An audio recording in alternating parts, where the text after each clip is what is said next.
Արցախի հանրայինի եթերում հարցազրույցն է, հարցազրույցի հյուրը Հանրապետության նախագահ Արայիկ Հարությունյանն է։ Բարև ձեզ, պարոն նախագահ, շնորհակալություն զրույցի հրավերը ընդունելու համար։ Տաղավարում այսօր զրուցելու ենք Ռուբեն Վարդանյանի հետ։ Բարև ձեզ, պարոն Վարդանյան։ Զրուցելու ենք Արցախի Հանրապետության նախագահի խորհրդական պատմական գիտությունների դոկտոր Դավիթ Բաբայանի հետ։ Բարև ձեզ, պարոն Բաբայան, հարցազրույցի տաղավարում այսօր զրուցելու ենք Միասնական հայրենիք կուսակցության նախագահ Սամվել Բաբայանի հետ։ Բարև ձեզ, պարոն Բաբայան։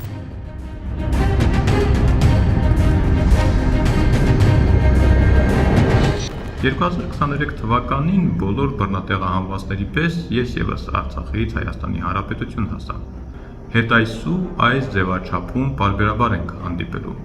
Օրվա կարևոր ու հիշարժան դրվագների մասին ենք խոսելու, անկեղծ, գուցե ցավեցնելու չափ անկեղծ։ Գնահատելու ենք ձեր ժամանակը, խոսելու ենք միայն ամենակարևորի մասին եւ խոսելու ենք կարճ։ Գնահատողը լինելու եք դուք։ Այս հարթակի յուրահատկությունը նաև ինտերակտիվությունն է լինելու։ Ձեր կարծիքները թողեք մեկնաբանություններում, թեմաները, որոնց մասին կցանկանայիք լրացուցիչ տեղեկություն ու կարծիք լսել։ Լուր պլյուսում տեսնելու եք բոլոր կարծիքները։ Այստեղ ձեզ ոչ թե կարծիք ենք պարտադրելու, այլ առկա կարծիքների բազմազանությունն ենք ներկայացնելու։ Եթե եղածների համաձայն չեք, դուք էլ ձեր կարծիքը գրեք, այնպես որ ակնկալում եմ յուրաքանչյուրի ակտիվությունը։ Մինչ հանդիպում։